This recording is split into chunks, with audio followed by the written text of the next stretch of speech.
घने जंगल में मौसी गुस्से से फुफकारी और बोली, बेटा अब क्या हंसता रहेगा, जल्दी कोई जगह ढूंढ, नहीं तो तेरी मौसी यहीं जमकर बर्फ की शिला बन जाएगी। मैंने मौसी की तरफ देखा तो उनके बाल पानी से चिपके हुए और नाक लाल हो चुकी थी। मौसी बिल्कुल एक नन्ही बच्ची की तरह कांप रही थी। मैंने कहा, मौसी आप तो बिल्कुल बारिश में भीगी चिड़िया लग रही हैं। तभी थोड़ा आगे चलकर हमें एक टूटी फूटी झोपड़ी दिखी, जो शायद किसी भेड़ चराने वाले ने बनाई होगी। झोपड़ी इतनी छोटी थी कि उसमें सिर्फ एक ही आदमी बैठ सकता था। मैंने मजाक किया और मौसी से कहा, लगता है ये झोपड़ी किसी बौने ने बनाई थी। मौसी ने भी आंखें घुमाईं और कहा, तू उस बौने से भी ज्यादा टाइट जीन्स पहनता है, चल अब अंदर घुसते हैं। झोपड़ी में घुसकर पहले मैं बैठा, फिर मौसी मेरी गोद में आ गिरी। मौसी बोली, ओ हो, तेरी गोद तो गद्दे से भी नरम है, लेकिन गीले कपड़ों से ठंड अभी भी लग रही थी। तो मैंने कहा, मौसी आप साड़ी निकाल दो ना, नहीं तो गीले कपड़ों से तो ठंड और लगेगी। मेरी इस बात पर मौसी की आंखें फैल गईं और मौसी बोली, क्या बोला तू? मैं तेरे सामने? अरे रामू काका की पोती की शादी में तो मैंने सलवार से भी ज्यादा टाइट सूट पहना था, फिर भी शर्म से मर गई थी। मौसी हंस पड़ी। बेटा तू भी ना, लेकिन सच बताऊं, मुझे डर लग रहा है कि कहीं तू मेरी साड़ी चुराकर भाग ना जाए। फिर भी उन्होंने साड़ी निकालकर लकड़ी पर टांग दी और मेरी जैकेट पहन ली। तभी अचानक मौसी बोली, अरे ये जैकेट तो बिल्कुल मेरे पति वाली है, कहीं तू उनकी चीजें चुरा तो नहीं रहा? मैं चौंका और बोला, अरे मौसी ये तो मेरी अपनी है। मौसी मुस्कुराई और बोली, पता है बेटा, मजाक कर रही हूं। वैसे भी तेरे मौसा की जैकेट में तो उनकी बोतलें छुपी रहती हैं। नमस्ते दोस्तों, मेरा नाम सुजीत है। आज मैं आप सबको मेरे साथ घटी एक घटना के बारे में बताने जा रहा हूं। ये मेरी मौसी की कहानी है, जो मेरे और मेरी मौसी के बीच हुई थी। मेरी मौसी एक घरेलू महिला है। उनकी उम्र 44 साल की है। मेरी मौसी का नाम रंजना है। ये बात दिसंबर 2021 की है। उस वक्त ठंड का मौसम था। हम दोनों को उत्तर प्रदेश के मिर्जापुर जिले में जाना था। उधर मेरी बुआ रहती हैं। बुआ जी के घर में एक प्रोग्राम था। हमारे घर से उनके शहर की दूरी 150 किलोमीटर की थी। हम दोनों सुबह सुबह बाइक से निकल पड़े, क्योंकि हमें शाम तक वापस भी आना था। उधर केवल 2-3 घंटे का प्रोग्राम था, तो हम 12 बजे मिर्जापुर पहुंच गए। हमें पहुंचने में कुल 4 घंटे लगे। फिर बुआ के घर पहुंचकर मैंने और मौसी ने फ्रेश होकर प्रोग्राम अटेंड किया। हमारी उम्मीद से हमें थोड़ा समय ज्यादा लग गया था। शाम के 6 बजे चुके थे। मैंने मौसी को वापस चलने के लिए बोला। उन्होंने हामी भरी और बुआ से इजाजत लेने की कहने लगी। हम दोनों अब चलने को तैयार हो गए। सुबह मेरा ऑफिस था। मैंने सिर्फ 1 दिन की छुट्टी ली थी। काम ज्यादा जरूरी होने के कारण मुझे हर हाल में वापस जाना था। उधर बुआ नहीं मान रही थी, क्योंकि मौसम में थोड़ा पानी बरसने के आसार नजर आ रहे थे। मैंने बुआ से कहा, अरे ठंडी में पानी कब से गिरने लगा, थोड़ा बहुत गिरेगा भी तो किसी पेड़ के नीचे रुक जाएंगे। इस तरह से हम दोनों मिर्जापुर से शाम को 6:45 बजे निकले। कुछ समय रिश्तेदारों से भी मिलने में लग गया था। अब जैसे ही हम दोनों लगभग 40 किलोमीटर निकल गए, तब मुझे याद आया कि मेरा पावर बैंक और मोबाइल चार्जर बुआ के घर में छूट गया है। मोबाइल की तरफ देखा तो उसकी बैटरी भी 20% ही बची थी। सर्दी में अंधेरा जल्दी हो जाता है, तो अंधेरा गहरा गया था, जिस वजह से बाइक की स्पीड कम रखनी पड़ी रही थी। इसी कारण से हम दोनों 8 बजे तक सिर्फ 40 किलोमीटर पहुंच पाए थे। उसके बाद लगभग 35 किलोमीटर तक सिर्फ पहाड़ी जंगल था। इधर मैं पहली बार गया था, तो मुझे रास्ते का अंदाजा भी कम था। मैं खुद भी मैप में रास्ता देखकर गाड़ी चला रहा था। मेरे मोबाइल की भी बैटरी कुछ देर बाद खत्म हो गई। अब सिर्फ मौसी के मोबाइल की बैटरी बची थी, तो मैंने उसमें मैप खोला और रास्ता देखकर चलने लगा। मौसी का मोबाइल पुराना होने के कारण कुछ देर बाद उसकी भी बैटरी खत्म हो गई। मैं भी बेवकूफ था, तो गलत रास्ते पर बाइक को दौड़ा दिया था। हम दोनों घर जाने की बजाय गलत रास्ते पर चल पड़े थे। अब मैं और मौसी परेशान हो गए थे कि सही रास्ता कहाँ है। समय भी काफी हो गया था, लगभग 10 बज चुके थे। एक तो सही रास्ता नहीं समझ आ रहा था, और उस पर भी सोने में सुहागा यह था कि जंगल एकदम घना, जिसमें इतना ज्यादा अंधेरा था कि कुछ दिखाई ही नहीं दे रहा था। उसी समय बादलों से भी पानी बरसने लगा, इतनी तेज बारिश कि क्या बताएं। मौसी ने सिर्फ एक शॉल और पतला सा स्वेटर पहना हुआ था, क्योंकि दिन में ठंड बहुत कम थी और उन्हें यह अंदाजा नहीं था कि वापसी में इतना समय लग जाएगा। मैंने जैकेट पहनी हुई थी। मौसी पूरी तरह से पानी में भीग चुकी थी। मेरा सिर्फ पैंट भीगा था। हम दोनों एक बड़े से पेड़ के नीचे खड़े हो गए और पानी के रुकने का इंतजार करने लगे। हम दोनों ही बहुत ज्यादा भीग गए थे और ठंड की ठिठुरन भी बढ़ गई थी। उस जंगली इलाके में हमें दूर दूर तक कोई घर भी नहीं दिख रहा था। पानी अपनी पूरी तेजी पर था और झमाझम बरसे जा रहा था। भीगने की वजह से मौसी को बहुत अधिक ठंड भी लग रही थी। मैंने मौसी से कहा कि अगर पानी बंद नहीं हुआ तो पूरी रात यहीं खड़े रहना पड़ेगा, क्योंकि जंगल में पानी कई बार बिना मौसम कई घंटे तक बरसता रहता है। हालांकि यह मैंने अनुमान लगाया था। हम दोनों पेड़ के नीचे नीचे से बाइक में बैठकर चलने लगे। मैंने अपनी जैकेट मौसी को दे दी थी, तो मैं भी ऊपर से पूरा भीग गया और मुझे गाड़ी चलाने में परेशानी होने लगी थी। ठंड की वजह से मैं भी कांपने लगा था। उस वजह से गाड़ी ठीक से नहीं चल पा रही थी। मैंने एक बार तो सोचा कि कहीं रुक जाते हैं, लेकिन रात में डर भी लग रहा था। तभी फिर से एक परेशानी आ गई। बाइक का टायर किसी कांटे के लगने की वजह से पंचर हो गया। अब यह बहुत बड़ी परेशानी आ गई थी। मैं कुछ दूर तक पंचर टायर में ही बाइक को चलाता रहा, लेकिन गाड़ी में वजन और रोड के बगल की मिट्टी गीली हो जाने के कारण गाड़ी चल ही नहीं पा रही थी। पानी लगातार बरसे जा रहा था। मौसी बोली, देखो, कहीं अगर घर दिख जाए तो वहीं रुक जाते हैं। मुझे बहुत ठंड लग रही है और तबीयत भी खराब हो रही है। आगे चलकर देखा तो एक आधी टूटी झोपड़ी दिखी, जो कि किसी आदमी ने जानवर रखने के लिए या फिर खुद के लिए बनाई होगी। पास जाकर देखा तो उस झोपड़ी में सिर्फ एक आदमी रुक सकता था।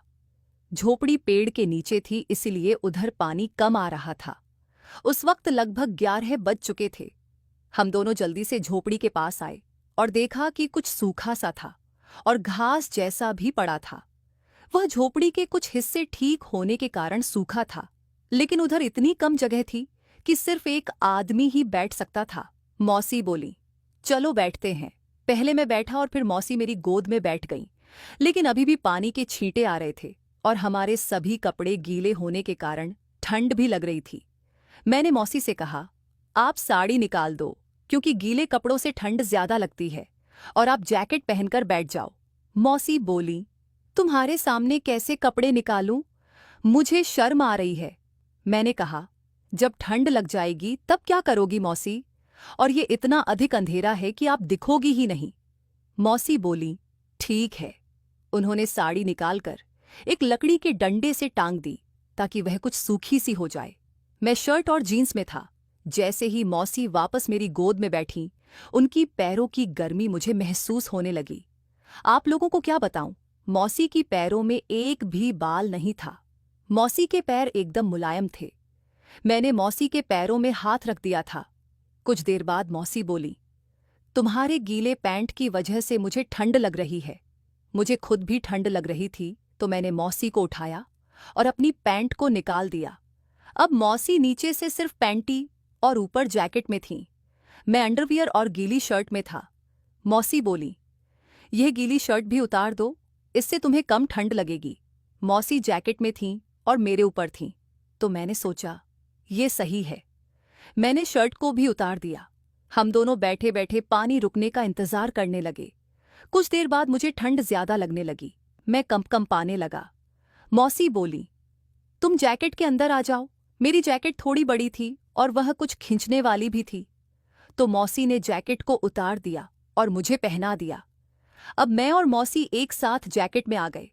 हम दोनों एक दूसरे की तरफ मुंह करके बैठ गए। मौसी मेरी गोदी में बैठ गई और उनके संतरे मेरे शरीर में दबे हुए थे। इस तरह बैठने से ठंड कम लगने लगी थी, लेकिन हम जिस तरह बैठे थे तो मौसी की फुदी का कुछ भाग मेरे औजार से दबा हुआ था। मौसी की फुदी के एहसास से मेरा औजार तनाव में होने लगा और बार बार मौसी की फूदी को धक्का देने लगा था। अब मौसी भी समझ चुकी थी कि ये क्या हो रहा है। जब मौसी को समझ आया, तब तक मेरा औजार तनाव में हो चुका था। मौसी की फुदी से दबा होने के कारण मेरे औजार में दर्द होने लगा। मैंने मौसी से कहा, मुझे थोड़ी तकलीफ हो रही है। मौसी समझ गई, लेकिन जैकेट इतनी टाइट थी कि हम दोनों हिल भी नहीं सकते थे। मेरा हाथ औजार तक न पहुंचने के कारण मैं कुछ कर भी नहीं सकता था। तभी मौसी हल्का सा ऊपर की तरफ उठी तो मुझे लगा कि जैकेट की चैन टूट गई है। मैंने तुरंत मौसी को रोका। मौसी के थोड़े से उठने की वजह से मेरा औजार अंडरवियर के बाहर निकल गया और मौसी की पैंटी की बगल से होते हुए उनकी फुदी में टच होने लगा था। मेरे पिताजी भी 5 से 6 महीने में एक बार आते हैं और शायद मौसी को खुश न कर पाने की वजह से मौसी भी शांत नहीं हो पाती होंगी। यही वजह थी कि फुदी और मेरे औजार के सहलाव से मौसी की फुदी में पानी आ गया था। यह स्वाभाविक सी बात है और ये सभी के साथ हो सकता है। जिस तरह से हम दोनों बैठे थे उसमें यह तो होना ही था। ये सब 1 घंटे के दरमियान की कहानी थी। अब शायद मेरी मौसी को भी मेरे साथ बैठने में अच्छा लग रहा था। कुछ देर और बैठने के बाद मेरे पैर सुन्न पड़ गए थे और पानी भी ज्यादा बरसने के कारण मैं थोड़ा आगे की तरह खिसक गया। मेरा औजार पहले से ही मौसी की फुदी में छू रहा था। मेरे आगे होने के कारण और औजार दबे होने के कारण पूरा बाहर निकल आया और वह मौसी की फुदी में धीरे धीरे अंदर जाने लगा। मौसी की फुदी शायद पहले से खुली थी, इसलिए मेरा पूरा औजार बड़े आराम से कुछ ही मिनट में अंदर चला गया। मेरा पूरा औजार मौसी की पैंटी के साइड से होता हुआ उनकी फुदी में चला गया था। मैंने महसूस किया कि मौसी की सांसें थोड़ी तेज तेज चलने लगी थीं। उन्हें मेरे औजार से कुछ दर्द सा होने लगा था। कुछ मिनट तक औजार के फुदी में अंदर रहने की वजह से मुझे गर्मी महसूस होने लगी थी। बाहर इतनी ज्यादा ठंड थी और ऊपर से जंगल में थे। तभी मौसी बोली, जब सब खुद से ही हो गया है तो अब शर्म छोड़ो। जैसे ही मौसी ने यह सब कहा, मैंने तुरंत जैकेट की चैन खोल दी और मौसी को जैकेट पहनाकर उन्हें जमीन में लिटा दिया। उधर जगह कम थी तो पैर बाहर निकल गए थे, लेकिन अब परिस्थितियां बदल चुकी थीं और पानी बरसने का कोई फर्क नहीं पड़ रहा था। इतनी ठंड होने के बाद भी अब हमें गर्मी का एहसास होने लगा था। मैंने अंधेरे में मौसी की पैंटी को उतार कर साइड में रख दिया और उनके ऊपर आ गया। ये मेरा पहला अनुभव था जो मेरी मौसी के साथ हो रहा था। इसकी वजह से मेरा शरीर थरथराने लगा और मैं मौसी के संतरों को चूमने लगा। मौसी भी मेरे साथ मस्त होने लगीं। जब मैं उनकी कमर के नीचे गया तो मैंने देखा कि मौसी की फुदी में ढेर सारे बाल थे, पर उनकी फुदी मुझे बहुत मस्त दिखाई दे रही थी। मैं नीचे होकर उनकी फुदी को चूमने लगा। मौसी की आवाज़ पानी की रिमझिम की आवाज़ में मिलकर मुझे बेहद मज़ा दिला रही थी। मौसी बोल भी रही थी, आ बेटा, मज़ा आ रहा है, और कर। मैं अपनी मौसी की फुदी को इस तरह चूम रहा था कि नीचे जमीन की मिट्टी भी मुंह में चली जा रही थी। थोड़ी देर बाद मैं उठा तो मैंने देखा कि मेरे औजार का तनाव थोड़ा सा कम हो गया था। तो मैंने मौसी से कहा, आप भी इसे मुंह में भरकर चूम लो। मौसी उठी और थोड़ा सोचकर मेरे औजार को मुंह में भरकर चूमने लगी। मुझे ऐसा लग रहा था कि मैं आज पहली बार किसी के साथ पिलाई कर रहा हूं। उस वक्त हम दोनों के पिलाई में इतना ज्यादा उफान था कि मेरा रस निकलने को हो गया। मैंने तुरंत मौसी के मुंह से औजार निकाला और रस बाहर गिर जाने दिया। मैं कुछ मिनट के लिए बैठ गया और मौसी की फुदी को सहलाता रहा। तभी मौसी बोली, तुमने तो मजा ले लिया, और मेरा क्या? मैंने कहा, बस मौसी, थोड़ा और समय दो। यह सुनकर मौसी ने भी मेरे औजार को हाथ में भर लिया और मौसी औजार को दोबारा से चूमने लगी। कुछ ही मिनट में मेरा औजार फिर से तनाव में होने लगा। अब मैंने मौसी को लिटा दिया और उनके होंठों से अपने होंठों को लगाकर चूमने लगा। अब हमारे चारों तरफ गर्मी जैसा मौसम हो गया था। सर्दी नाम की चीज कहीं दिख ही नहीं रही थी। मुझे मौसी के ऊपर लेटने में बहुत ज्यादा मजा आ रहा था, जो मैं बता नहीं सकता। खैर, मौसी ने अपने हाथ से मेरे औजार को पकड़ा और उसे अपनी फुदी पर रखकर सहलाना चालू कर दिया। उनकी फुदी पहले से गीली थी और बाहर पानी बरस रहा था, तो औजार को जरा सा ही जोर देने से वह अंदर चला गया। इस बार मौसी के मुंह से आह की आवाज निकल गई। मैंने पूछा, दर्द हो रहा है? मौसी बोली, तुम अपना काम करो। मैंने जैसे ही थोड़ा जोर लगाकर धक्का दिया, मेरा औजार उनकी फुदी में अंदर तक चला गया। मुझे अभी तक सब सपने जैसा महसूस हो रहा था, लेकिन जब एहसास हुआ कि मैं मौसी के साथ पिलाई कर रहा हूं, तो एक अलग एहसास के साथ मैं भी जल्दी जल्दी अपने औजार को फुदी के अंदर बाहर करने लगा। कुछ 20 मिनट की पिलाई के बाद मैं मौसी की फुदी में ही हो गया। हम दोनों कुछ मिनट यूं ही लेटे रहे, फिर मैं उठकर बैठ गया। समय का अंदाजा लगाया कि कुछ 2 बज गया होगा। कुछ देर बाद मुझे वापस ठंड लगने लगी। हम दोनों ने फिर से एक बार पिलाई करी और कुछ देर बाद करके जैकेट के सहारे रात पूरी काट ली। सुबह सवेरे उठकर कपड़े पहनकर मैं आगे निकल गया। करीब घंटे भर पैदल चलने के बाद मैं एक चाय वाले की दुकान के पास पहुंचा और उधर ही एक साइकिल के पंचर बनाने वाले की दुकान भी थी। मैंने बड़ी मुश्किल से बाइक के टायर का पंचर बनवाया और वापस घर चल दिया।